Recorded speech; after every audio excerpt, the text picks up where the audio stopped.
Okay, can you see this okay now? Yes, looks great. Brilliant. All right, let's get started. So, first of all, thank you very much for coming to my workshop today. It's lovely to see you all here, and I think the whole concept of the Gather and the face-to-face workshop is a brilliant idea. So I'm just really happy to be here as part of TIOM today, and I hope you look forward to my workshop on a new tool called Prontograde. So a quick outline on this slide. Here's what's coming up in my workshop today. First of all, I'll give a background to Prontograde, which is the tool that I'm the focus of my workshop today. So we'll go into a bit of history about why it was created in the first place. And then we'll look at the main features of Prontograde, which is kind of a speaking assessment, giving feedback to language learners, particularly English language learners. You'll also have a chance to sign up and try it out for yourselves. So I'll just show you how to do that in just a few clicks. You can easily create your own account and hopefully have a play around with it in today's workshop. And then finally, for the last 5 or 10 minutes, there'll be opportunities for some questions and answers from the audience. So yeah, let's get started then. I put a message, I sent a message out on social media and on Discord as well. Perhaps some of you have read it or maybe you haven't, but as kind of a pre-session task, I'd like you to sign up to Prontograde as a student. And you can do this by going to the following address, www.prontograde.com. So if you can just type in that address, please. And then when you sign up, it'll give you an option to sign up as a teacher or a student. And for this part of the session, could you please make sure you sign up as a student? Once you've done that, you can click on Join a Class, and it will ask you for a class code. The class code is here on the slide. Once you've entered the class code, it will ask you for a password. Password is TIOM or lowercase. And then you should join a class that I set up beforehand. Okay, I think I'm in now, maybe? Yes, I'm recording a video. Okay, so I've just put some instructions there. Just kind of a brief introduction would be great to yourselves. Nothing too long, just answer a few questions or a few prompts. I'll give you a couple of minutes to do that. Thank you. I'll be back soon.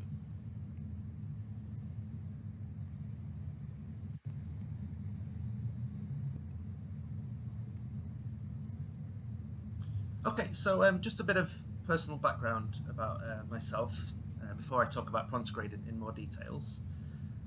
So I studied an MA in EdTech at the University of Manchester about 4 or 5 years ago. Ever since I've completed that MA, I've been working in the field of EdTech at various higher educational institutions in different countries. So I've got more than 10 years experience working in ESL and particularly academic English EAP. I've worked in overseas countries. I've worked in Vietnam. Probably the majority of my teaching has actually been in Vietnam, where I've worked for a overseas university operating there. But more recently, I've come back to the UK and I've been working in Sheffield for the University of Sheffield. I have a passion for experimenting with new tools and creating online content for our courses at Sheffield, particularly during the pandemic era where a lot of our content moved from face-to-face to online. I was part of the team behind making all these changes and these transitions and kind of getting up to speed with new technology to make sure that the courses ran just as smoothly as face-to-face. I've got many research interests, but in particular I've always been involved with blogs, particularly in higher education, online writing tools to give assessment feedback, particularly Google Docs and Turnitin. And I've also got interest in instructional design, so creating content online, making sure it's easy to navigate for users. And more recently, I've been interested in online speaking tools, which has really led to the creation and development of Prontograde. So that leads nicely into a bit of history on Prontograde now. So in previous roles and positions working at universities, I've conducted analysis of tools currently used for giving feedback on students' speaking skills, particularly in EAP. And what I found was that many of these tools that we were using were kind of better suited to providing general feedback, kind of just giving feedback on the content and whether they achieve the task, rather than giving tailored feedback towards specific language points that our language learners need. Therefore, I identified a need for a tool in EAP that can give really detailed feedback on students' speaking skills and really kind of give very detailed specific on different areas of speaking. So the concept was to create something like we have Turnitin, but similar for speaking tasks. So this would be things like attaching error correction codes to video submissions. I've been using Turnitin for about 5 or 10 years, but there hasn't been any speaking kind of tools that kind of reach the same level as Turnitin. So I'm hoping Prontograde does kind of reach that level and provide similar feedback in that sense. So looking at the main features of Prontograde, primarily it's a tool for teachers to provide detailed feedback on their students' speaking skills. And they can do this by using error correction codes. Many of my learners and learners around the world will be familiar with correction codes because they may have seen them already used in writing tasks. And I've created similar correction codes now for speaking tasks. So there should be some familiarity for learners. The aim is to provide feedback to the level of detail that was previously only achieved on writing tools such as Turnitin, as I mentioned before. That was the main purpose.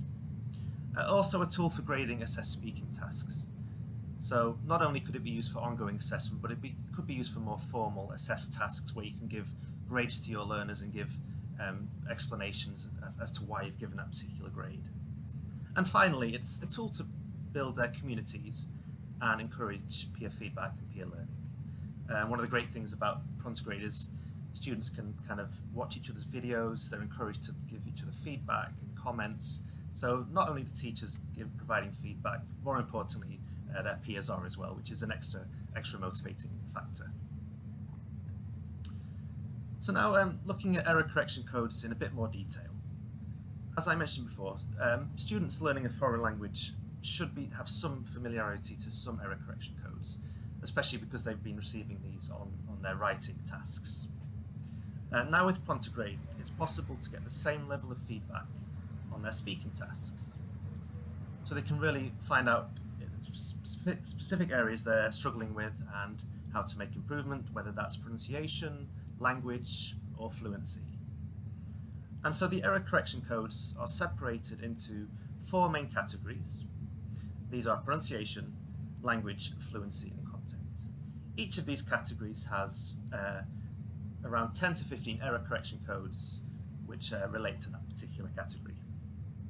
These are also color-coded for students to quickly identify the kind of general type of errors they are making. So, pronunciation errors might be in yellow color. So anytime they see a yellow color with a code, they know it's a pronunciation mistake. Language might be in red or something similar. So these codes, especially for visual learners, they really help them see the kind of the general areas they are making mistakes in. So in total, there's probably over 50 correction codes built into Prontograde, so you don't have to create any of these, they're already there for the teachers. And the students and the teachers can learn these codes by hovering over them. So once you've logged into Prontograde, at the top navigation, students and teachers can see this link to correction codes. Once you've clicked on the link, you can hover over all of these codes to get the full definition as to what they mean. For example, if they see a WS, that stands for word stress error. So the student might have made a mistake stressing the wrong syllable in that particular word. Okay, so there's quite a few there, but with familiarity and practice, the students will get comfortable and get used to these codes, and they'll know exactly what they stand for with time. You can also attach emojis to student videos, which of course many students are familiar with. They use it every day in social media. And some of these codes can be used to kind of praise a student on good work. So we're not only looking for the mistakes and the errors, we're also looking for good points, good language points, good vocabulary that the student has used. And so you can attach also these different emojis. Again, you got like thumbs up for good work, or excellent points. Maybe that's well-researched point. Yeah, so these all come built in as well with Prontograde for something a bit more light-hearted and a bit more fun for the students. As I mentioned earlier, you can also grade students' work using Prontograde. So when you set up your topic, you have the choice to create an assessed task or an unassessed task. If you decide to choose an assessed task, then you'll get extra grading features.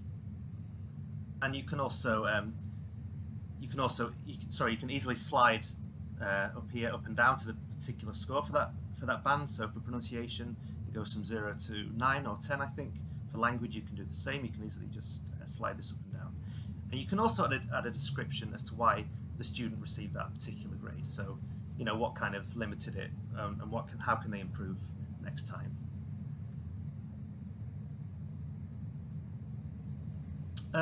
And more recently, Prontograde is great for community building as well. It provides students a platform to learn from each other and build communities. So they get to, if you set up a public class, students will be able to watch each other's videos, maybe learn from each other, give each other some feedback, some positive, some praise as well, obviously, and this will really help to build a community in your class. So you can do this easily when you set up a new class. If you select public, then all the other students in that particular class can see each other's videos. Sometimes you might not want to do this if it's assessed tasks, perhaps, in which case you can also create private classes where only the teacher can see the videos. And quite a recent addition is something called a highlights reel feature. So this is pretty cool. The teacher can combine clips from multiple videos in that particular class and display it to the whole class. So it could be something all the students have done particularly well for this task. You can select maybe 10 seconds from each student or 20 seconds, and you can combine these clips together into one highlight reel, and the students really get motivated when they watch this back.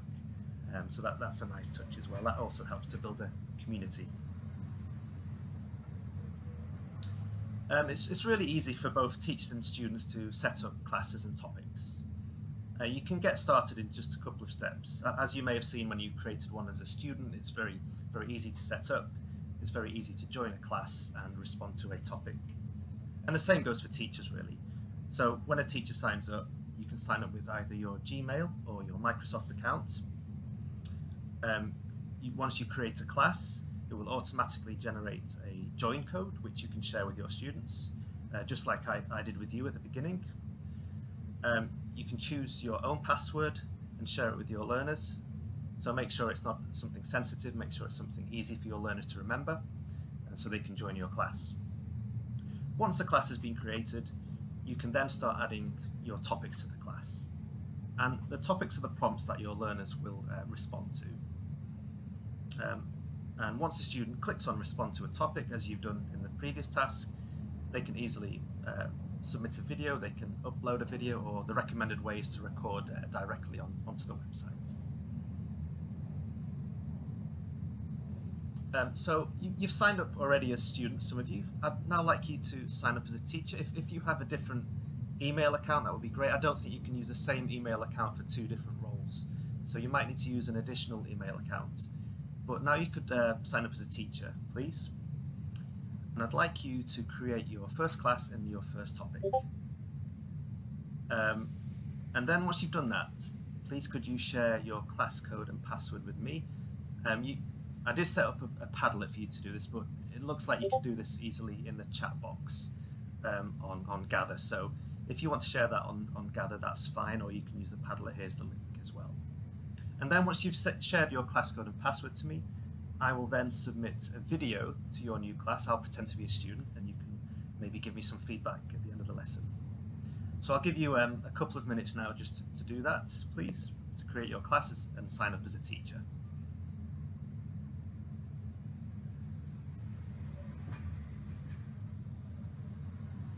If you have any questions along the way about this process, or if you're getting stuck, please let me know. I'll be checking the chat box as well. I have my code. Oh, excellent. And the password. Here's TIOM 1. Have you put that in the chat box on Gather On? It's in the nearby chat box. Okay. All right, thanks.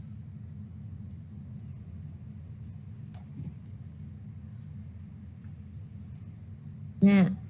Sorry, I used the same email to log in as a student, so it's not allowing me to log in as a teacher anymore. Do I have to just use another email account? Yes, please, because it's conflicting roles. You can't sign up as a Right. student and a teacher, so you'll need a separate one, please, to do that. Okay. Thank you.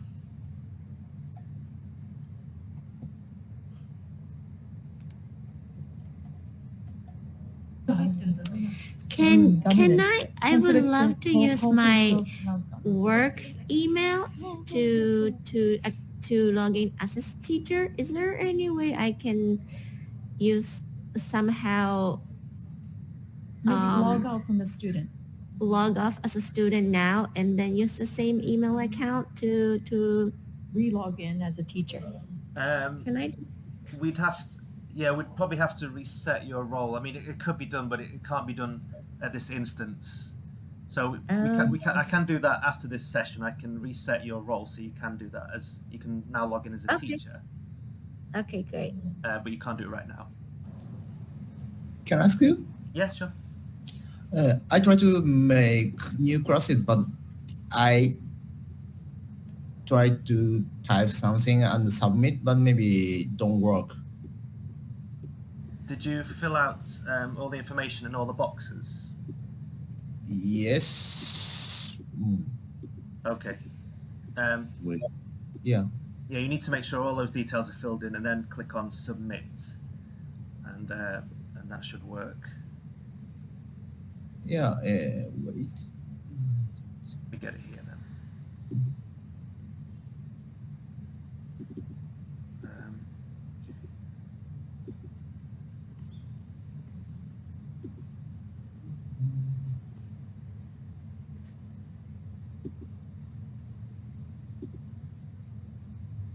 Sorry, which page are you stuck on? Create a class or create a topic?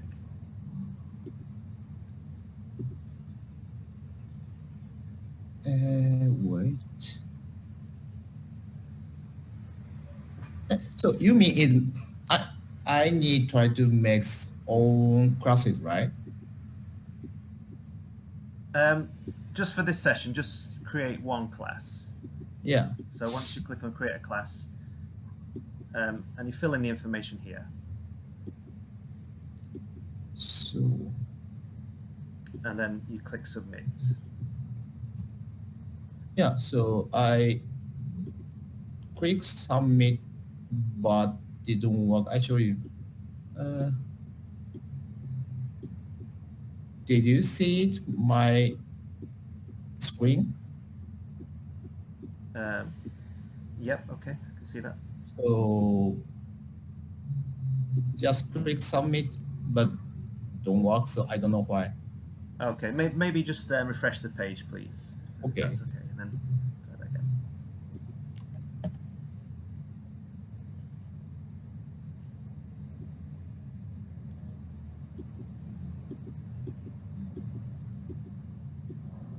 I think for schedule date, you might have to click on the calendar icon. Okay, work. Oh, that's where it's okay.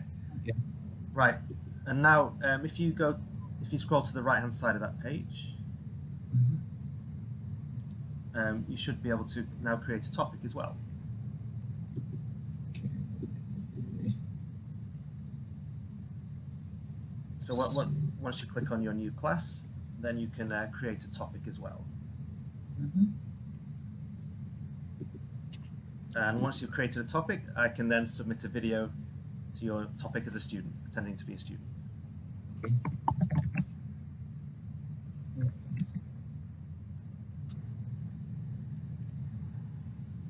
Okay, so as before, if you haven't quite finished this step, you can do it after the workshop, and you can put your class code on a Padlet or maybe in the Discord chat, and I will submit a video to your new class as a student after the workshop.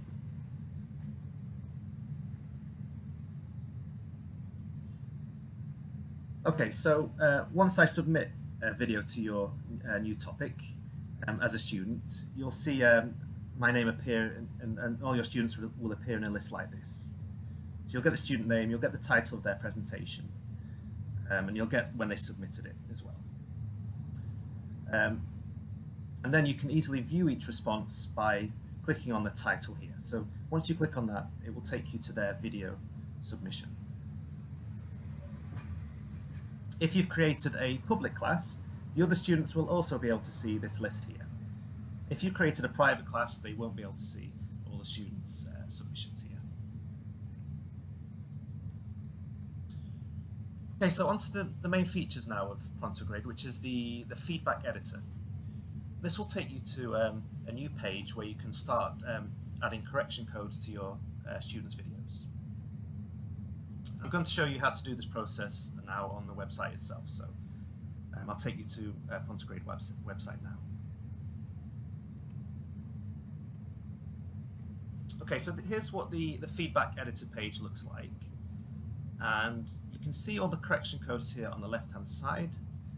So we've got the four main areas: pronunciation, language, fluency, and these emojis are kind of related to content.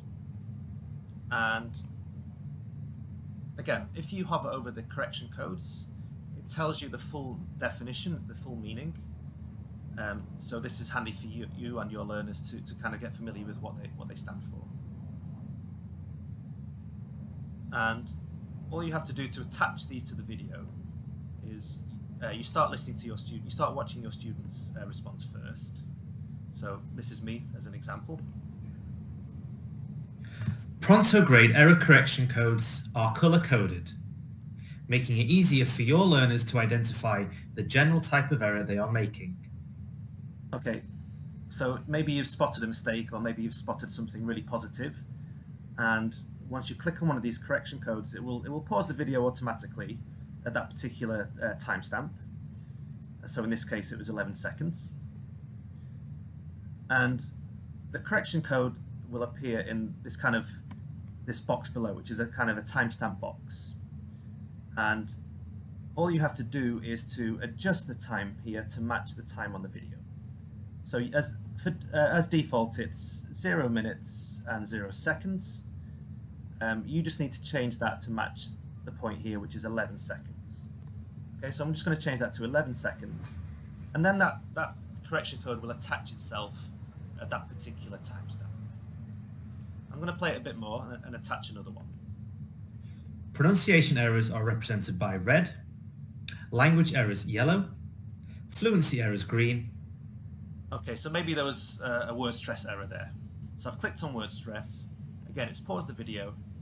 The mistake was made at 18 seconds, so I'll just adjust that to 18 seconds like that. So as you watch the video, you'll keep attaching different error correction codes, and you might get quite a long list in here, depending on how many mistakes were made or how many positive things you want to praise.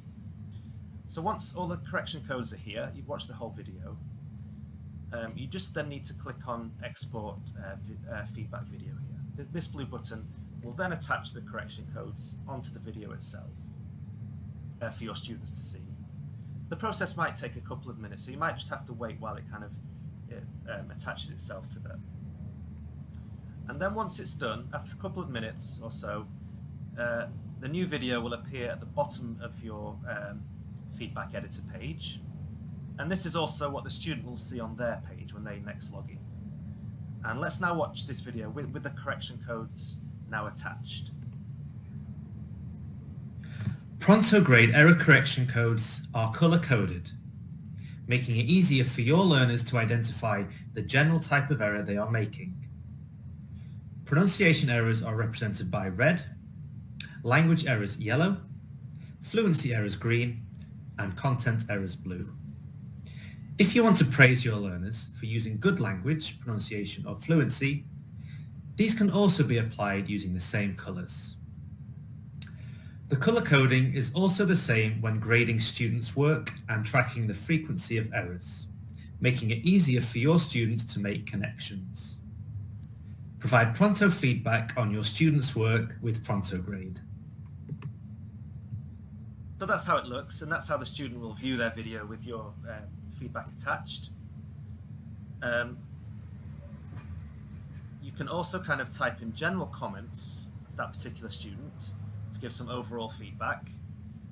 You can also kind of track the number of errors they've made for each particular area, which might be a useful indicator for students' weaknesses and how they're improving throughout the course. So you can easily slide this up and down for pronunciation, language, and fluency errors. If you chose to grade as a graded task, you can also grade different areas of speaking: pronunciation, language, fluency, and content. You can also type a description as to why they got that particular grade. Once you've done all that, you will click on Submit, and then this grading will appear on the student's page the next time they log in.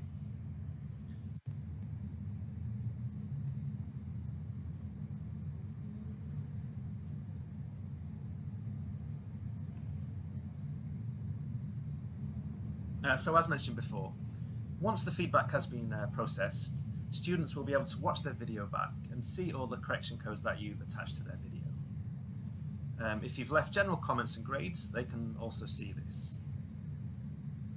So based on your feedback, students should then be encouraged to make improvements to their speaking, and they can also resubmit the task again. They can have a second attempt perhaps. If you create a new topic, they can re-upload it with those improvements in mind. So Prontograde works well as both formative and summative assessment tool. It's useful for ongoing assessed speaking tasks, and it's also useful for kind of informal getting to know each other tasks as well.